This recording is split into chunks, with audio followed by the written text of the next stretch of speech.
sa akin dito para alamin kung may kinalaman ka sa aksidente ni Uncle. At kung may kinalaman ka kay Angel. Is everything my fault now? Hindi naman kami ang naninisi. Si Uncle mismo. Si Uncle? Alam mo, Karen, ayokong ikaw yung tunay na apo. Dahil gusto kita. Kaya ito, nagpa-practice akong umiwas sa'yo. What's this? Ang Uncle Sermon mo ang sumulat niya. Kapag sinabi niya lahat ng kasalanan mo, sisiguraduhin ko na magbabayad ka. Gusto kong malaman ng totoo kung sino ba talaga ang anak ni Maggie. Si Karen ho. Sa akin nga napunta ang totoong anak ni Maggie. Si Karen nga yun. Si Ana nga. Oh my God! Ang gulo nyo! Talagang kailangan mahanap namin si Maggie. I just want to know the truth. Kung sino kina Ana at Karen ang totoo kong apo. Si Uncle, nakakausap mo nila si Uncle. Kaya kailangan mo siya unahan bago pa siya makapagsalita. Anong bahala? Peter. Sino nagpadala sa inyo? Tumahin ka! Hello? Nagawa mo ba? Malaging problema na naman eh. Peter, ano nangyayari dyan? Ruth? Ruth, ikaw ba yan?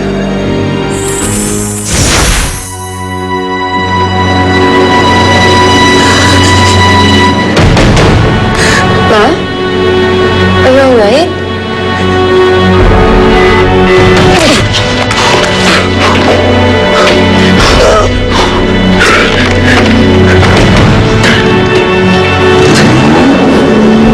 No, nothing's alright. Go pack your things. We're leaving.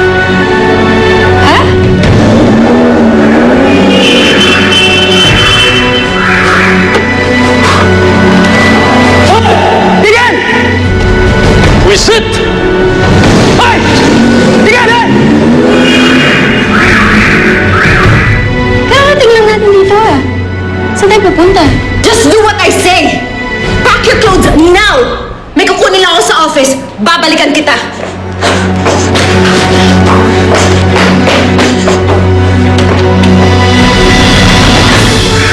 Ay, si Sir. Tulungan natin. Alalayan niyo, sir! Magre-report ang staff! Kasi huwag niyo ako intindihin. Habulin yun. Tapos magdakay kayo ng security kay Sir ng Monte Claro. Sige na! Bilis! Nasa therapy pa siya. Kahit na! Ah, sige po. Sige po. Thank you po.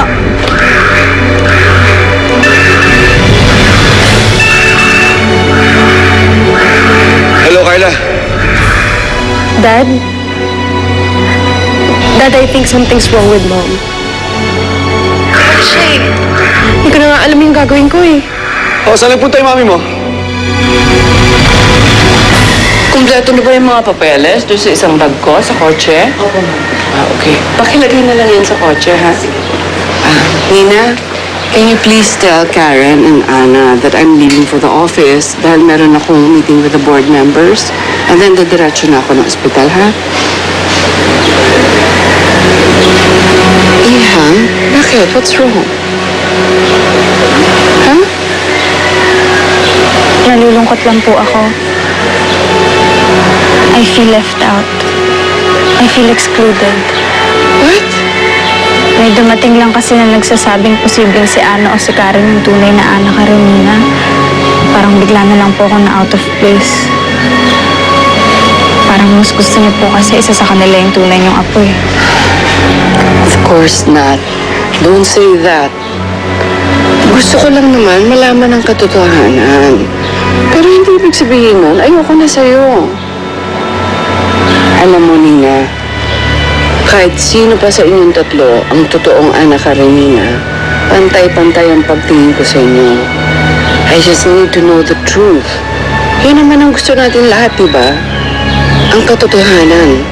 Para matapos na ang lahat ng gulong ito.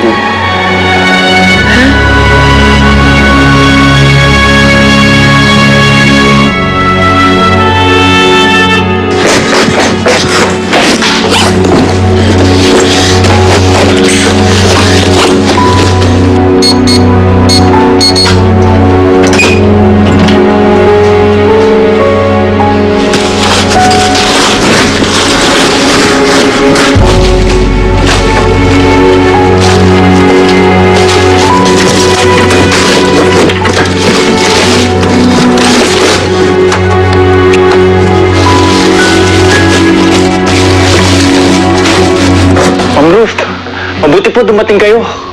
Tatawagan ko na po sana kayo eh. Can't you see I'm busy? Urgent, ma'am. Ngayon ko lang nalaman. Si Doña Carmela pinapunta ang mga heads ng companies dito. Oo, tama yung narinig mo, Ruth. Abel! Sige, naiwan mo na muna kami.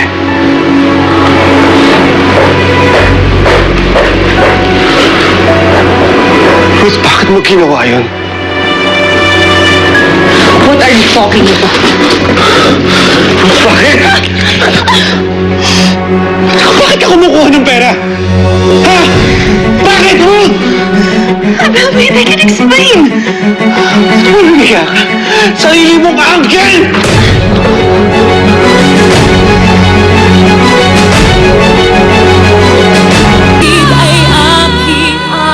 Siguro ito ang lola mo na ikaw ang anak Karenina. Di pa naman sigurado yun. May nagsasabi na si Karen. May claim din naman si Nina. Ha? Paano yun?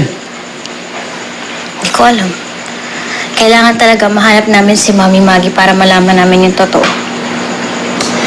Well, kung ano man yung lumabas, at least, nandito ka na ulit. Yun naman yung mahalaga eh. Salamat. Pero, ano bang ginagawa mo dito? Wala dito yung girlfriend mo. Ana, hindi si Carla yung pinunta ko dito. At again, sabihin ko sa'yo, hindi ko siya girlfriend, okay?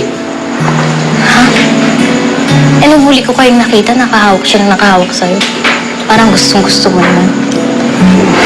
Sorry, Ana, pero sinadya kong pakita sa'yo yun. Ha? Sorry, Ana, pero gusto kasi kitang pagselosan eh.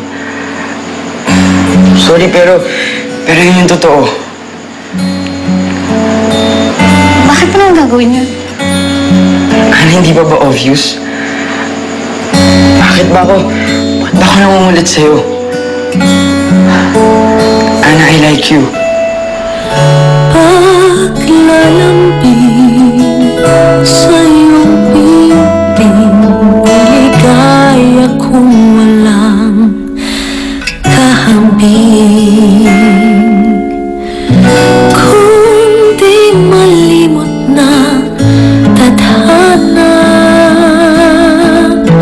bigyang tuldok ang ating ligaya.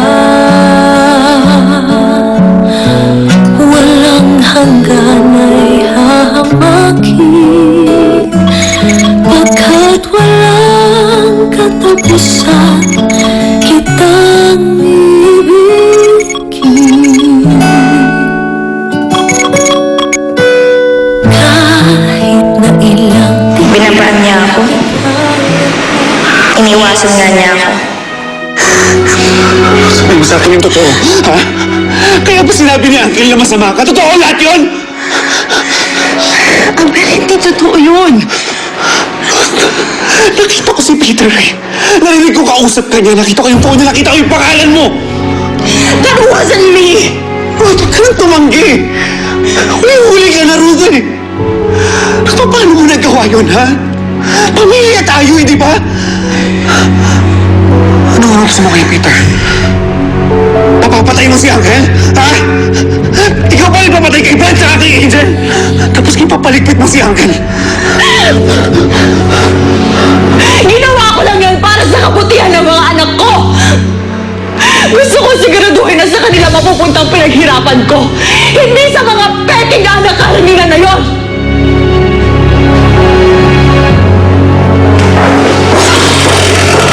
Morning. Good morning, ma'am. Saan ang meeting ko? Sa main boardroom po. Pero hindi pa po kumpleto. Si Ma'am Ruth at Sir Abel, nandun po sa office ni Mr. Monteclaro. Si Ruth? Yes, ma'am. Ano ginagawa na sa office ni Sam?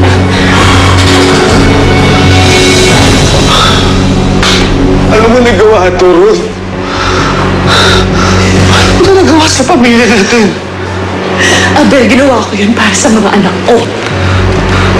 Para sa mga anak natin? O baka para sa sarili mo? Para sa kanila! Bakit?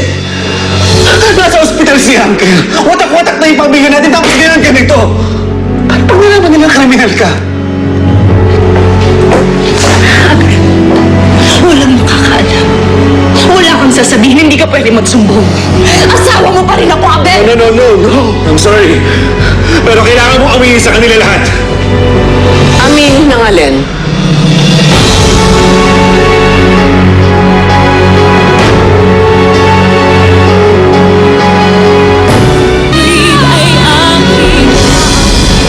What's happening here? What's going on?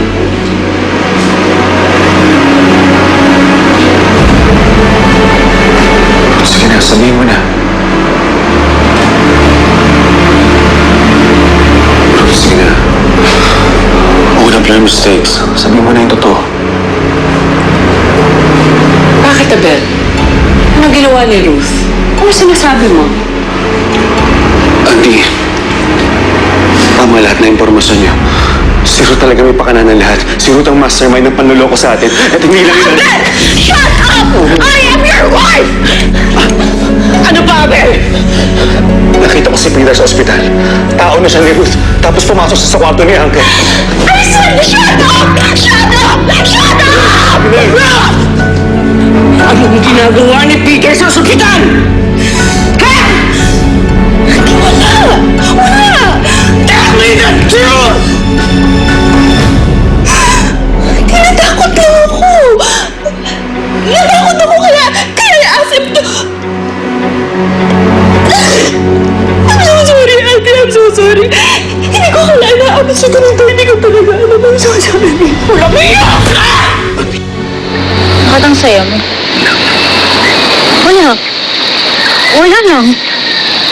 Eh ikaw, bakit ang sungit mo? Nalilito ako eh. Saan? Kung gusto ko pa ba talaga maging Monteclaro? Maging apo? Dahil kay Aldrin. Ayoko naman kasing lumayo sa kanya eh. Ayoko masira yung pagkakaibigan namin. Napaka-arte mo talaga? Hindi pa nga napapatunayan na ikaw yung totoong anak ka rin, Nina. Feel na feel mo naman na hindi na kayo pwede ni Aldrin. Nina, hindi ako ang feeling. Ikaw. Napagkamalan ka lang tunay na anak ka rin, Nina, no? Kung makaasta ka, kala mo angat ka na sa amin. Hindi ako ganun. Ano ba? Ganun ka. Mapagmataas ka, feeling mong galing-galing mo, feeling mo prinsesa ka, feeling mo donya ka, feeling ka. Alam mo, para hindi ka nalulungkot sa naging anak mo, bakit di ka na nang gumawa ng bago? Nakabuo ka noon, makakabuo ka ulit ngayon. Ano ka ba? Siyempre, ayoko naman palitan ng isang bagay na hindi ko pa nalalaman at hindi ko pa nakikita. Eh, paano ka makakapag-move on? Ay nako, ayokong mag-move on.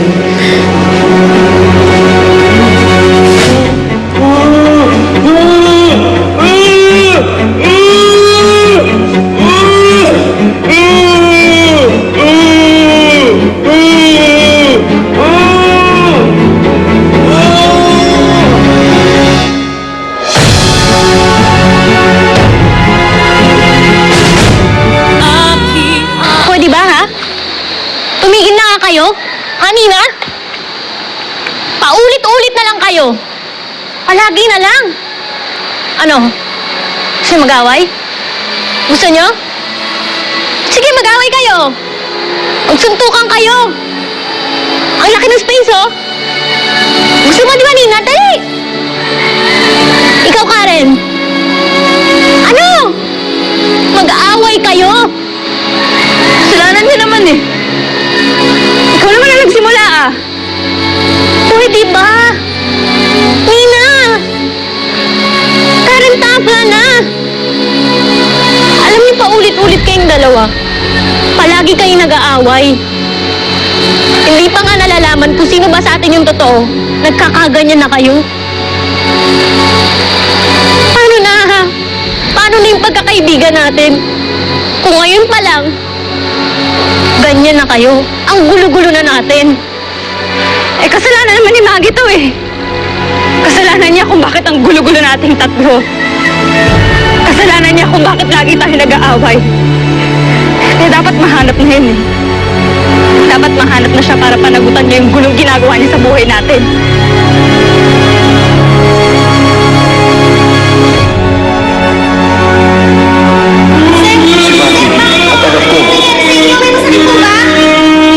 Si Maggie yun.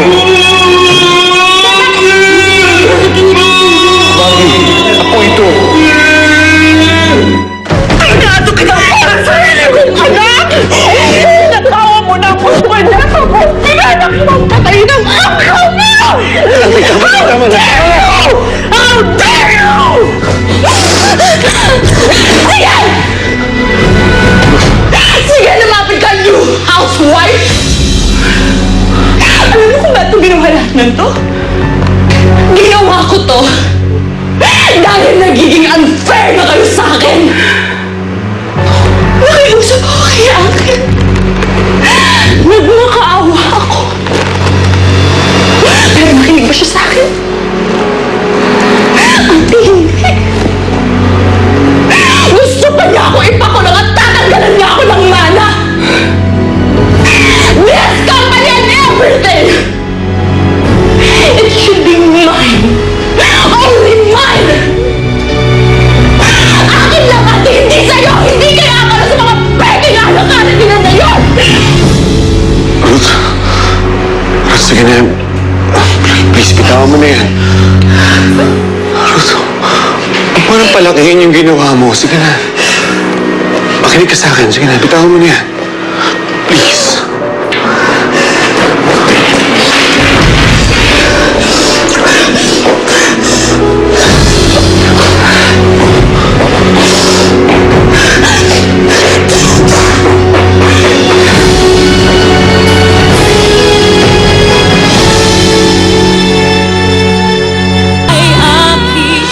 Buhay si Bobby. Buhay talaga ang anak ko. Yes, po. Salamat po. Excuse me lang na. Hindi. Teka lang. Huwag mo may layo sa anak ko. Maggie! Maggie! Ibalik niyo sa akin ang anak ko.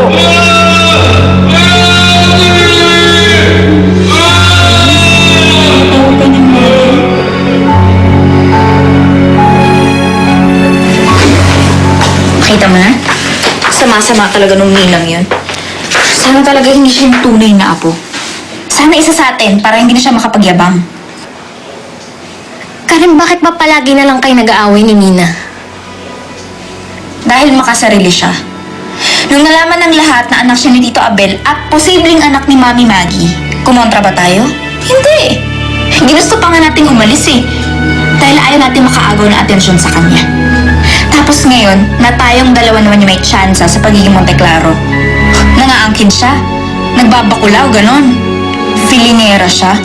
Tignan mo tayo. Hindi naman tayo magkagalit kahit magkukumpetensya tayo sa pagiging Monteclaro, di ba? Karen, alam mo, gustong gusto ko maging Monteclaro. Gustong gusto ko maging bahagi ng pamilyang to. Pero Karen, hindi naman importante yun eh. Ang importante, kasama ko sina lolo't lola. Kasama ko kayo ni Nina. Kaya pwede ba, Karen? Huwag na kayo mag-aaway. Kasi pag bali-baliktarin man natin ang mundo, magkakaibigan pa rin tayo. Pamilya pa rin tayo.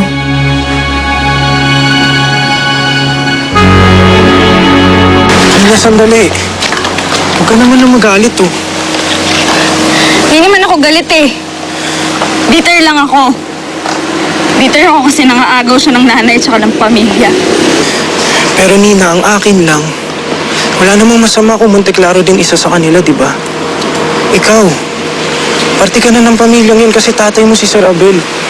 Kung nanay mo man si Miss Maggie o hindi, wala nang mawawala sa'yo. So dapat magbigay ako. Dapat hayaan ko lang sila na agawin nila yung atensyon sa akin ni lolo't lola. Pero Nina, ang akin lang, sana naman hindi mo na sila inaway. Wala naman sigurong masama kung gusto niyo magkaroon ng nanay, di ba? Ikaw, may pamilya ka na, may tatay ka. Pero sila ano? Wala, mag-isa lang sila.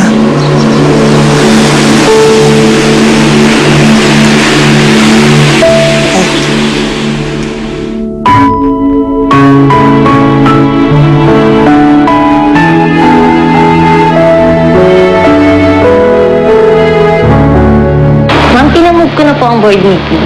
Sige, salamat. Please excuse us.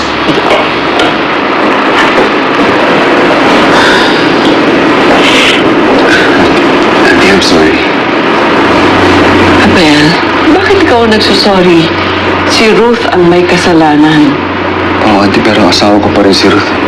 Tapos wala akong nagawa para pigilan siya. Eh, hindi ako makapaniwala na kaya niyang gawin yun eh. Ako din naman.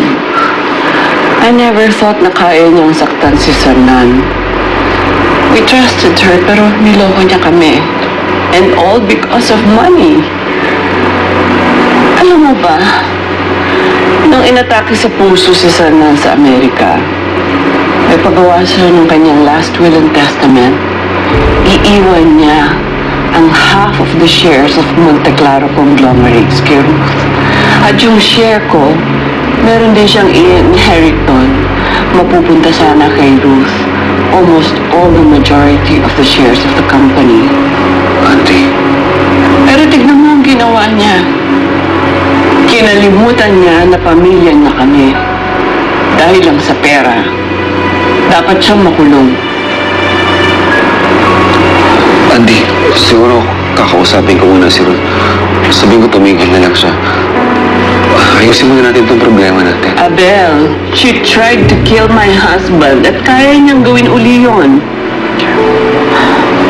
Oh my God. Si Sir Nan baka puntahan ni Ruth sa ospital. Pasensya na, hindi talaga pwede pumasok. Kabilibigyan ng pamilya, nagbabawal pumasok, lalo na pag hindi ka mag-anak. Sorry po. Sige. Salamat po. Halika nga dito, Alice. Bakit ba kasi gusto mong makita yung matanda? Kakilala mo ba siya? Kasi parang kakilala ko siya. Alam mo yung parang nagkita na kami dati. Ay naku, Alice, eto na naman tayo. Sigurado ako, ang sunod mong sasabihin sa akin ganito. Abby, alam mo ba, ang gaan yung pakiramdam ko sa kanya. Yun ang sunod mong sasabihin. Naku, halika na nga, umuwi na tayo. Baka matsugi pa si Mr. Monte Claro pag nakita ka niya dito. Isa pa, bawal ka na pumasok sa loob eh. Kasi hindi ka naman daw kapamilya. Halika na. Alice, halika na.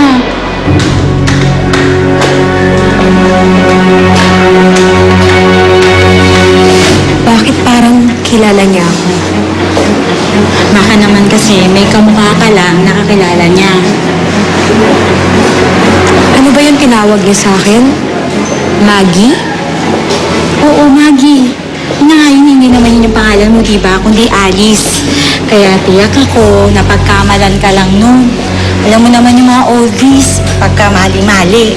Diyos ko, sana hindi Alam mo, kailangan ko nang balikan ulit dito sa ospital. Auntie, nagpalagay na ako ng security sa kwarto ni Uncle Sir. Pag bumalik si Ruth, sigurado tatawagan ako ng mga yan. Sige na, hanggat hindi mo nakikita sa Sanan, and for as long as on the loose Ruth, hindi mapapanatag ang loob mo.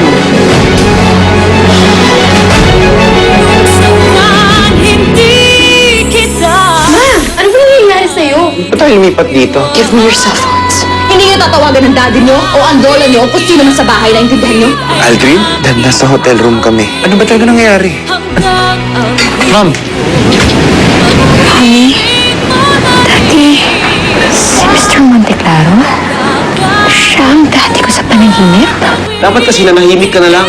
Tinuturo na ako ni Uncle. All because hindi mo nagawa yung dapat mong gawin. Nasing yung kausap mo. Ay, si Mami Maggie! Ay, Dito na lang tayo habang buhay. Magtatago na lang tayo. Algin, wait! Nagpunta ako rito para kausapin ng mami niyo. Mami Maggie?